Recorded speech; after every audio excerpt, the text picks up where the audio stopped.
At the Geneva Motor Show, you'll find a lot of high-profile luxury manufacturers. Well, only a few people will be able to afford those vehicles, but there's one vehicle that can be afforded by definitely more people. That is the Skoda Scala. It's a very interesting concept technology-wise, also platform-wise, and what it will deliver for this exterior space, also on the interior. Let's take a look at it together. This is the successor of the Skoda Rapid, now with a new name. Well, but what's new about the car in exterior and interior? Let's find out.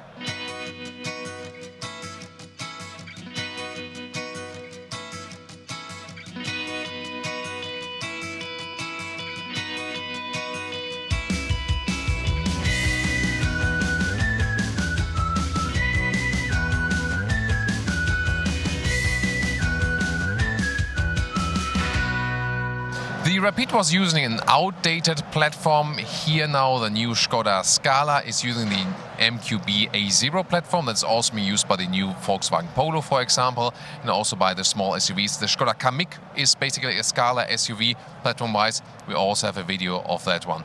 Well, in the front right here you see the Skoda front grille that directly dissolves into those headlamps. Start with halogen, optional then LED, and if you go for the LED main headlamps, you also get a cascading turning indicator light. The length is at 4 meters 36, 14'3" or 172 inches. One thing that reminds us of the Skoda Rapid, the predecessor, is this glass panel here at the rear, and I think it's still a good design idea to make a differentiation in design also to other competitor vehicles. This overhanging from the side looks a little bit strange, but from the rear it actually makes a good appearance, and also with a big Skoda badging right there and modern tail lamps. And as a comparison, we have a different color here in red, also, really bright colors. This one is also the Ambition trim, a little bit higher trim. It also has a panoramic roof that also then forms a black contrast right there in the roof. And we have some different rim style. Those are 18-inch wheels. They have a different style altogether, also with the black style. So I always like to show you a little bit of variation of the car, so we can also do it with the interior. So there's 1.5 liter TSI, is 150 horsepower. Then there's also a 3-cylinder 1 liter TSI with 95 or 115 horsepower, and a 1.6 liter TDI with 115 horsepower. Later there will also be a CNG engine, a bivalent one. You can go with petrol and the CNG. Now what about the interior? We can see here, it's also we've seen the new Skoda Kamiq. At the inside of the doors they use a structured surface, also a little bit soft. So this is an alternative to black plain plastic. Here also, by the way, storage for umbrella. We know that already from Skoda. Quite handy solution. You don't need a Rolls-Royce for it. Some big door pockets there. And we have two interior trims here today for you. They are both very interesting. Let's take a detailed look at it. Those seats here are optional. They also have animal skin parts. In the middle part, some microfiber. Steering wheel here in a rather classic style, but you will already see that you do have a lot of room.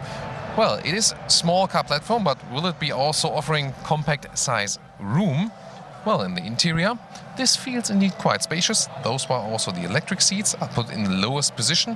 Headroom-wise, I'm going with 86 or 6'1", still leaves a lot of headroom. Steering wheel can be adjusted manual like this, and it makes a good quality impression, although the price will be not that high. And really a very spacious feel. And that's also, what's Skoda's unique selling point is that they offer a lot of room on the interior on every single seat, by the way. I will save the seat as I would be driving here as a tall driver. And then we will also check out how much room we'll have in the rear and also how it plays out as for the Rapid as the predecessor. In the front here, by the way, also soft touch at the dashboard. So very good materials are being used. This one also features a new digital cockpit and a big new infotainment system, which is, in this segment here, really large. Let's take a look at it from the real cockpit perspective. Then this one is the biggest infotainment system that is available. Overall the size is 6-inch, 8-inch, and this one here is a 9.2-inch, the biggest one. You can see it's all touch. All three are touch, but this one is just the biggest diameter. This one is the GPS, just to take a look at it. Oh, they put the way to Praha in there. It also depends on how responsive it is, how good your internet connection is, because nowadays they're all online, those systems. No real buttons left. The smaller ones, even the 8-inch, will still have 2 buttons for the volume and also for zooming in and out on the right side. You see that in our Skoda Kamiq review. Then in the lower part, you still have a separate climate unit. Quality upgrade also with some metal knurling around those knobs. I can easily access it also while driving. This one is equipped with the optional DSG, the dual clutch transmission. You can get it for the bigger engines. Then inductive charging platform in the lower part right there. And well, the steering wheel is actually compact size. This one is rather not so spectacular. What is more interesting is that next to analog instruments, you can get those all digital instruments, 10.25 inch. We also know that from the Volkswagen Polo, for example.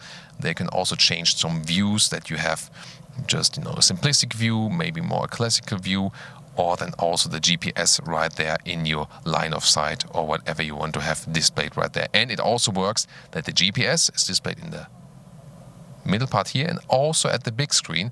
So this is different to the processor unit that is, for example, used in the T-Roc, the T-Cross and the Polo at Volkswagen. Interesting. And now to a different interior. This is the Ambition trim, but we also have those sport seats here installed, and they are very beautifully done. Look at this quilted structure here on the seat. They have also more shoulder support. They have an integrated head restraint, and well, sometimes sport seats are less comfortable, but in this case I really have to say they bring more sportiness and more comfort at the same time. Really cool, so they feel very comfortable, and also with a nice fabric surface that will stay cooler in summertime. And this one is also a perforated steering wheel here with a sportier setup.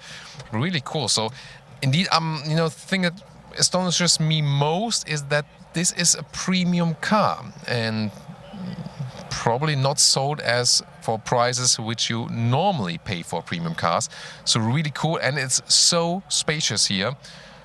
Really nice, and with those seats, it almost makes Octavia RS impression, I have to say.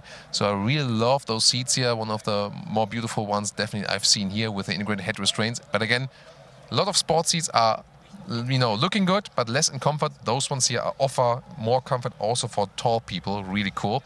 This one here also then with the panoramic roof leaves more light inside. You cannot open it, but you can use a slide here to have a better shade when it's really sunny. The same sport quilted design here for the rear seats too. And the big question to me was also those big sport seats. They usually cost you some legroom in the rear. You see they're also a little bit more voluminous here, but maybe we have a little bit less, I think, than in the other car. But it still works very well, even with 4 tall adults, no problem. Let's open this glass hatch here. Wow, even an electric tailgate. And wow, this looks really spacious for such a vehicle segment. The width here is at 1 meters. It also goes down there, but also seen with the Skoda Kamiq, I think there will be also a floor cover available that it makes them with the same level. However, if you don't have the same level floor cover, then you have a higher area right there that is almost 60 centimeters. That's also pretty massive.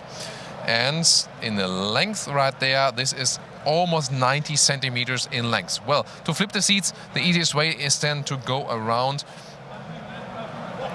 With the electric seat, we cannot fold flat the co-driver seat, however, so we have to go around here too.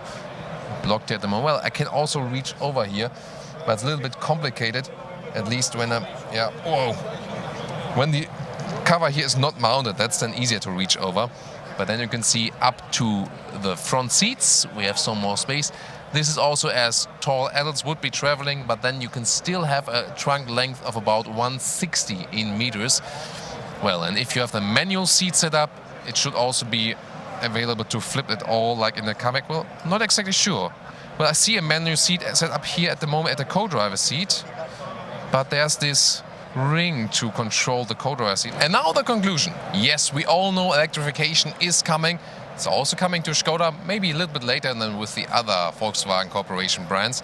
And also the Geneva Motor Show is all about electrification, and we'll surely go there at some point.